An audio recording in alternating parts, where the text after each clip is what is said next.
We like sports and we don't care who knows. From shooting hoops to the Super Bowl. We like sports and we don't care who knows. Hi, everybody. This is Flem and Lem Sports Podcast. That's Lem, That's Flem. and we are Flem and Lem. As some of you guys may have known, we've taken a little hiatus for the summer. Vacations, work, all that good stuff just kind of got us really busier than expected. But we are back, and one of the reasons for that is our new brand, if you will. We've when we started Flem and Lem Sports, we covered every sports: the NBA, the NFL, MLB, college, all that stuff. Then we switched a little bit to strictly baseball, and now we're just gonna do BYU sports because we are both BYU students. College football is back. We're gonna cover football, basketball, the Olympic sports, but we're gonna be a strictly BYU sports podcast. That's right. And we're going to start off week one with a recap of BYU versus Utah. A big matchup in the Holy War. And we're just going to give a recap, our thoughts, and then after that we'll move on to the review of Tennessee. Yep. But first, let's start with our thoughts on the BYU-Utah game. Let's paint the picture first, okay? So, season opener, August 29th. We've been counting down this the whole summer. It's really cool. This historic rivalry, honestly, one of the top rivalries in college football. I mean, if you really think about it, it's a great rivalry. It's the first time these two teams ever kicked off the season playing each other, which is pretty historic because BYU. Most colleges kick off with some cupcake schedules. Portland State, UConn, guys like that. But this is the first time these two teams ever kicked it off. Utah came in ranked 14th in the nation. BYU was unranked. It was a Thursday night ESPN game. It was the stages were set for it to be an all-timer. We were excited the whole summer, and it didn't really turn out the way we had hoped. No, it's really a preview, or it was a matchup of Utah's defense, highly touted. Some say top 3 defensive line in the nation, and you combine that with Francis Bernard and some of their secondary guys who are definite NFL players. Yep. That was big time. It was a big time test for BYU's offense, who there's a lot of hype surrounding Zach Wilson and Tyson Williams, a graduate transfer. And so it was really a big test for BYU to prove themselves. Yeah, this is Wilson's second career start against Utah. As if you guys follow BYU sports or Utah sports for that matter, last year they were up 20 twice against Utah, and they ended up losing the game 35-27. BYU, that is, they lost. This whole offseason we've heard about, it's all about this game. It's a season opener. Zach Wilson's ready, and before we say anything else, Zach Wilson's going to be a good quarterback. But we'll talk about more of that in a bit. Yeah. But yeah, Utah's got some guys who are going to play in the NFL. BYU's offensive line was highly, they're talented, really, and it was just going to be a good game, and that's not really what it turned out to be. No, it ended up being a tale of turnovers, which is basically the story of the past 9 games for BYU-Utah. But let's just start with a little bit of a recap. So Utah was first to get on the board with field goals, which for BYU at this point, that's a win. It was their opening drive. So Utah got the ball. BYU it, and they went for it on a 4th down, did not get it. Yeah. Utah took over midfield-ish and went down the field. And we all thought, okay, here's Utah's offense. They're looking good. Ended up kicking a field goal, which in my mind was a win for the BYU defense. Yeah, especially when their offense touts Zach Moss, who he's another NFL pick for Utah. Beast. His team is filled with NFL players. And he got his in the second half mostly. But first half, especially first drive, holding them to a field goal when they start with the ball near midfield, that's a win for BYU. So BYU eventually was able to come back and tie the game with a field goal of their own after Utah had turned it over on downs and missed a field goal. Jake Oldroyd back from the mission. He looked solid. He looked really good, kicking and punting. He looked good. That was a takeaway for me. With special teams looked good. So it's 3-3. We head to the second quarter now, and this is where things got a little sticky. So BYU's driving. They had just started. I think this was the second play of the drive. It's 2nd and 2 at the Utah 42. So they're in opponent territory. They're driving. They're past midfield. It's a 2nd and 2, like I said. Zach Wilson hikes the ball He rolls left. He feels the pressure from that good defensive line that we're talking about. And I don't know who the intended receiver was. I think it was Tyson. Was it Tyson? Okay. Yeah. Anyway, he tries to flick it to Tyson as Tyson Williams is a graduate transfer running back. As he's going down, the defensive line gets him. And it's just wrong place, wrong time. He flicks it right into the hands of former BYU Cougar, now Ute linebacker Francis Bernard, who takes it 58 yards to the house. I think if there's anybody that BYU fans would not want to have do that, it's Francis Bernard. Yep. That one hurts the most. It was insult to injury on that one. That's it really just, was. I mean, it took the air out of LaVell Ridge Stadium for a bit. Luckily, BYU was able to come back right after that and kick another field goal to make it 9-6. Yeah, Utah missed the PA. Yeah, they missed it. That's important. They missed the So it's point. It's 9-3 after the pick six. BYU comes down, but let's talk about it. So they do kick a field goal, but let's talk about that field goal because that was a drive that has been scrutinized by BYU fans. They're down 9-3. They're in the blue zone, if you will, for a BYU fan. They're in the red zone. Yeah. It's third down. They've been driving, and the coaching staff decides to put Jaron Hall, who is the backup quarterback. Like a Taysom Hill type player. Yeah.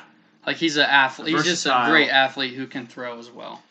He's the backup quarterback. He's going to be good. They call it the Wild Cougar, if you remember a few years ago. Yeah. The Dolphins started the Wildcat. So it's the Wild Cougar. Poor snap, and they don't lose the ball, but they use quite a number of yards. And so we'll get to this, but they ended up only kicking a field goal on this drive. But yeah, it was a 3rd and 3 at the Utah 8. And you have one of your biggest playmakers is Matt Bushman, who maybe offensively might be your best NFL bet. I think so. And instead we bring in Jaron Hall, which might have worked out, but yeah, it turned out to be a loss of like 12, and then we had to settle for a field goal. This was my biggest takeaway of the game. Why did you take the ball out of a hot Zach Wilson's hands? You've been driving that whole drive. He's been making some good throws up to this point. Why on a third down to take the lead? He had the 26-yard run. Yeah, to take the lead against your rival, against the 14th ranked team. Why do you take the ball out of his hands? That's a question I wanted answered. I felt like that was a very, very poor decision. Yeah, well, that ends the scoring in the first half and takes us to halftime. And Kalani had told a reporter at halftime that the message to his team was the second half is ours. And turned out to be quite the opposite. Yep. And it all starts that first drive. Utah gets the kickoff. They go 11 plays, 75 yards for a touchdown. We could not stop anything. We couldn't stop the run. No, we couldn't stop. Zach Moss, 14-yard run. I'm just looking at the thing. Huntley 5, Huntley 7, Huntley 13-yard run. After that Huntley 13-yard run, there was a unsportsmanlike conduct on BYU, and that's another narrative. Is penalties killed. BYU was killed by penalties in this game. So they get the ball. It's 1st and goal at the 2, and Jalen Dixon runs it in for a touchdown for Utah. So it's 15-6 after a penalty. Well, they make the point after 2, so it's 16-6. BYU goes out and punts. Again, they don't do anything with the ball. So we're sitting 15-6 about middle of the third quarter. And then that Utah gets the ball and drives it right back down the field. Mm-hmm. I mean, they literally just giving it to Zach Moss and saying, do what you do best, mix in with some throws. And what could have been the biggest play of the game on this drive, so let's paint it. It's 15-6. Utah's driving down. The third quarter is ending. BYU gets them to a 3rd and 27. Okay? Due to penalties and a couple tackles for loss and all that kind of stuff. 3rd and 27. It's 15-6. So you're thinking they're going to get good field position. You're going to get the ball right back. It's going to be good going into the fourth quarter, maybe even a score before this. They make the tackle for 9 yards, but then you add a face mask, a 15-yard automatic first down. And not even was a face mask, but it was the ref said it was after it was an out of bounds face mask for an automatic first down. That kills. So that kills killed BYU. So Utah keeps going down the field. They actually missed their field goal from the BYU 7. They missed it. That's the first play of the fourth quarter. Yes. So they don't score. So we're Yeah. thinking, because Flem and I are at the game, it's 15-6. We're thinking we're sitting pretty. Let's do this. And then BYU gets the ball right about the BYU 20, and on the second play of the drive, fumble a handoff, and Utah gets the ball back. And not only do they get the ball back, 3 plays later they score another touchdown, and all of a sudden, it's a 3-score game. Yep, 23-6. BYU gets the ball back. 2 plays later, another pick six, and this was the one that deflated everyone. This was the game's over kind of feel. It was just, it looked like there were a little bit of confusion on maybe a route or a head turn, because it was picked twice pretty much. The first guy went right through his hands. Yeah. And then Julian Blackman was the one that ended up picking it off for the touchdown. Yep. And so with that pick, Utah has had 9 pick sixes since 2010. That's 9 defensive touchdowns. Yeah. And BYU's last pick six against Utah was 1987. So lots of defensive scoring. This has been the narrative of the rivalry. Anyway, we'll wrap up with the summary. BYU scores a meaningless touchdown. Tyson Williams for a 10-yard run. It's 30-12. Yeah. Huge rain delay. We're sitting for 40 minutes ish in the rain. It's about as depressing as it can get, pretty much. And then they come back. Utah runs the clock down and they win. So that's they win 9 in a row. That's the narrative. That's the summary of the game. Flem, what were your takeaways? What were your biggest things you saw? My takeaways was first half defensively was incredible. Holding Zach Moss. Zach Moss, he ended up with 187, but holding Utah to 3 points offensively in the first half is incredible, and that should put BYU in a position to win. If you believe that Zach Wilson is the real deal and that Tyson Williams is the real deal, you've got to be able to score and be able to win with a defense holding the offense to 3 points in the first half. Total, the defense held them to really 10 if you take away the touchdown where they got the fumble at like the 20-yard line or something like that. So really, I'd say give 10 points is on the defense. So that's good enough to win. However, in the second half, time of possession, they really couldn't stop the run. So even while they're holding them to minimal points, they had the ball the entire second half. And then when BYU offense got the ball, they turned it over. And not only were they turnovers, but they were defensive touchdowns for Utah. I think maybe there were some questionable calls offensively. And the first pick six is 2nd and 2 on the Utah 48. Why? Well, either you're taking a big shot downfield, or you're getting the first down. Yeah. I don't understand why you're trying to throw a 3-yard pass and then it's picked off. And Tyson Williams just wasn't given the ball enough, plain and simple. He averaged 6.5 yards per carry, and he's given 7 carries. I don't think that we use our weapons as much as we should have. In the red zone, we weren't looking for Bushman in the end zone. We're looking for Bushman on 5-yard routes, which is good, I guess, but he's a deep threat as well. Yeah. He's a mismatch. I going along with the running back or just the play calling, that was my biggest takeaway. 2nd and 2, the pick six. Why aren't we running? But more than that, like you said, Tyson Williams had 7 carries. Emmanuel Asupa, who is another grad transfer from Rice that BYU recruited, 0 carries. 0 playing. I didn't see him play. If he got on the field, he wasn't involved with the ball. Just my thing is, if you're going to recruit these guys, and both Williams and Asupa are big guys, they are big boys, play them.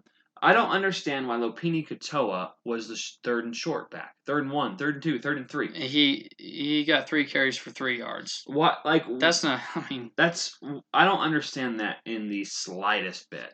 Tyson Williams averaged, like you said, 6.5, 45 yards and a touchdown. He looked really, really he good. had some strong runs. His touchdown run was strong, even though it was he's meaningless. a runner. Yeah, meaningless. Good. He had another 10-yard run that looked really good. He's an explosive back. I love letting Zach Wilson throw it out. He's at a career high in pass attempt. I love giving him the ball, but let your backs go. Right. Zach also had 8 carries for 43 yards, so he was effective on the ground. But you got these guys, you got these playmakers to make plays. Let them. I was concerned with the offensive play calling. I really was. I do have some critiques for the defense, and a couple of them are there. No one made any plays. Mm-hmm. Like No turnovers. no turnovers, no sacks. Yep. Very probably minimal tackles for loss. They made some good plays, and they were able to force some punts and stuff like that. But I mean, if you want to be good teams, you got to win. A turnover margin is important, Mm-hmm. and sacks are important. 13 of 16, and I can remember at least one pass hit the tight end right in the numbers. Yep. And he was They wide open. They had 2 drops. Two drops. If Huntley, who's not that elite of a passer, is theoretically or going 15 of 16 if they catch the ball, that's not good. Like you have to apply more pressure. You have to create turnovers, and the bend not break is okay until you need to come back and win, and then you're just leaving your offense, in a bad position to come back. Going along with the defensive playmakers, 0 sacks, and so here's a crazy stat for you. In four games, Kalani Sitake, this is 4th season, they have a total of 1 sack. That will not win you football games, and they haven't. They're 0-4. No. They lost the turnover margin again. 0 turnovers. And if you just want to look at why Utah won, they had essentially 20 points off turnovers because they had 2 pick sixes. They missed a PAT, so that's 13. And then the fumble recovery on the BYU 20. You can't really ask your defense. Like, that's not on the defense. So 20 points off turnovers is ridiculous. You will not win a game. And Utah's defense had more touchdowns than our offense, than BYU's offense. I don't care if it's Utah. I don't care if it's Salt Lake City Community College. If you allow 20 points off turnovers, you're not going to win a football game. Period. No, you're not. A little bit about what you think this means for Kalani Sitake, who has mixed reviews in Provo. Some think that he's still the future and that he can turn it around.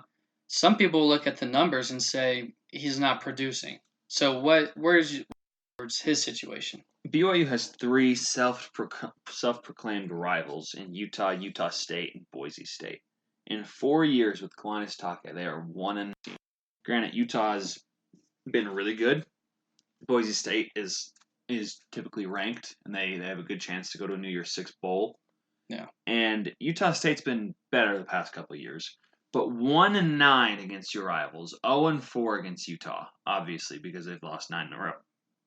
If you look at a blind resume, that coach doesn't have a job.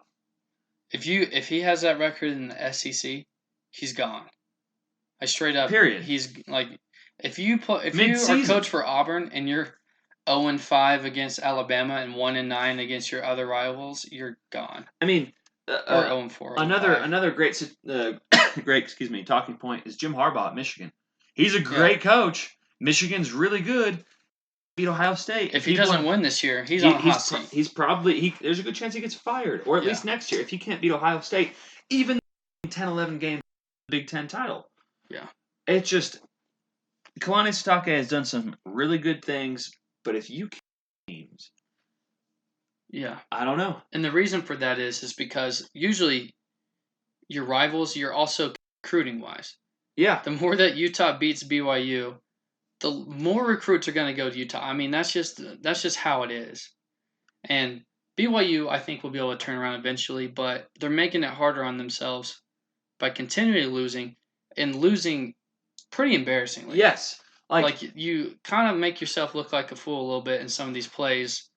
And if you're a recruit looking at which team you want to go to, and Utah's coming out of the rain delay and they're dancing in the end zone and their fans are chanting 9 in a row and BYU's, side is quiet. It's just Who do you think they're going to go to? If you look at the last few years, BYU versus Utah, now most games have been decided by one score or less. Right, This was an exception. However, let's take this year: 2 pick sixes, no sacks. Embarrassing. Okay, last year, 20-point lead twice. You lose the game. You blow both of them. 2015 in the bowl game, Tanner Mangum goes down 35-0 in the first quarter. Yeah. Even though they only lose by a touchdown, that's embarrassing. Even 2016, the Taysom Hill 2-point conversion game, Utah turned it over 6 times and BYU could not win. They are shooting themselves in the foot in this rivalry game. I think it's pretty miraculous how BYU is keeping it close in some of these games, but unfortunately, I do think that the talent gap is widening, which is going to make it harder for BYU to win. Doesn't mean that Utah's going to win every year. That's not how it works. But it's going to make BYU have to play that much more perfect to beat Utah. Yep. And to beat even all their other rivals. So, yeah, kind of our recap and our thoughts on the BYU-Utah game. 9 in a row for Utah. What are your last thoughts? So I just want to end on a couple positive things I saw, because even though it was 30-12, even though this is 9 in a row, this was a season opener, and in college you don't get preseason games. So it was bound to be a little sloppy. But I do want to talk about a couple really good things I saw. The special teams kicking game was great. Looked really, really good. And last year BYU struggled at times in the special teams game.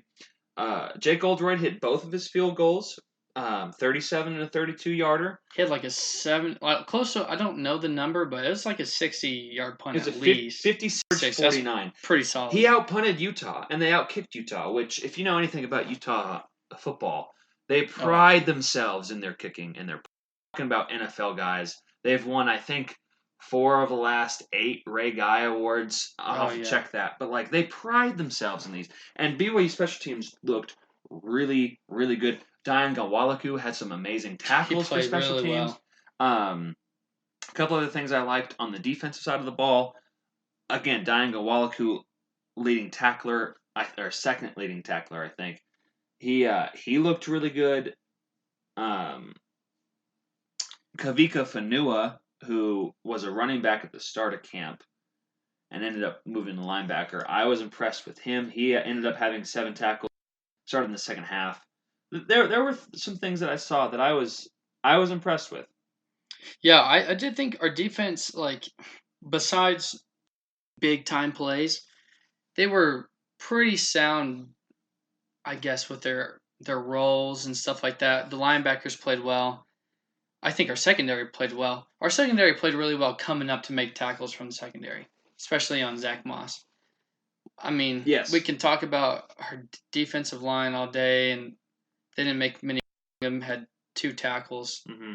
I mean, he's supposed to be the NFL guy, and he's not really having much impact on this game. But, yeah, overall, defensively, we need more turnovers and stuff, but they played pretty sound, and they held a good Utah offense to very minimal points. That's good. That's good. It's a win. They essentially held, they're not the stats behind this, but you take away the 2 pick sixes, that's 17 points. If you average 17 points, this is the 14th ranked team. You're going to be a top 15 defense. Take away the fumble in our red zone, and that's 10. So that's 20 points off turnovers. 10 points alone. Yeah. I was impressed with defense. Matt Bushman, another thing I was really yards. He looks like he's ready to play at the next level. I mean, he's that dude catches everything hit to him. I'm thinking baseball. Everything thrown to him. So there were some positives from this game. And I don't think BYU offense is horrible. Yeah. I can only remember one real drive, and that was the first one out of the second half to where it was just we couldn't get anything going. Yeah.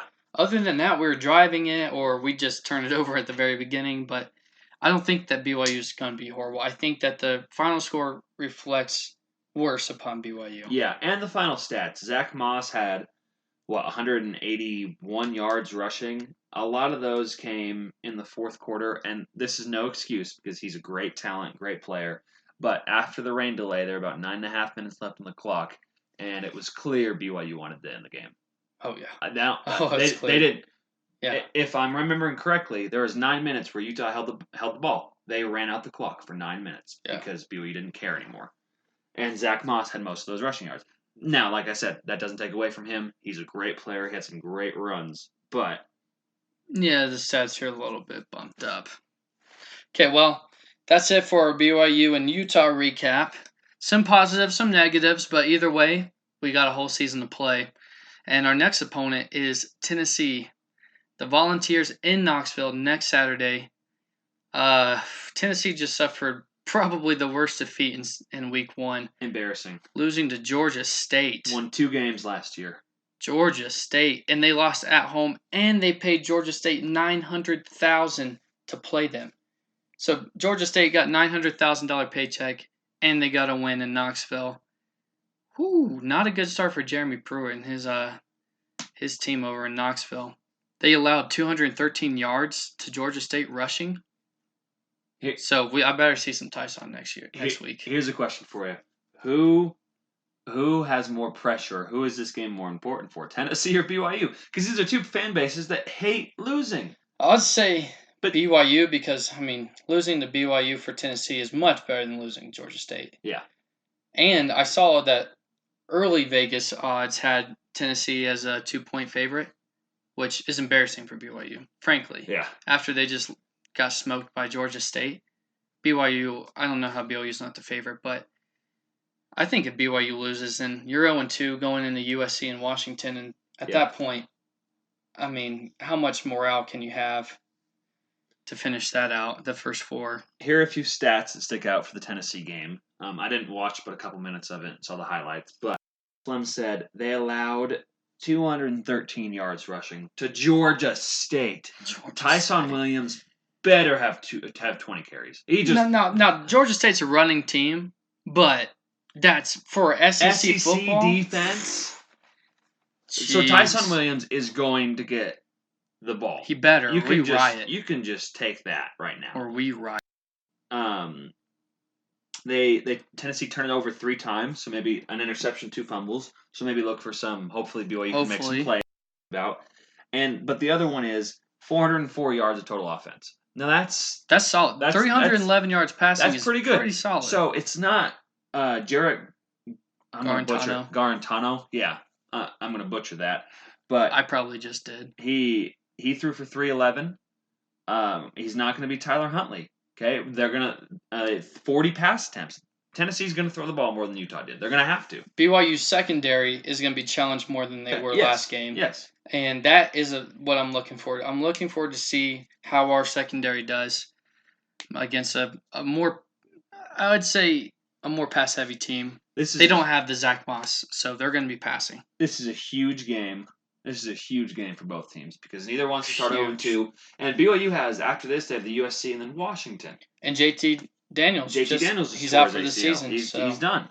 So got to have a win. This is a big win. It's in Knoxville, huge environment. Probably going to be the biggest stadium that almost every guy has been to.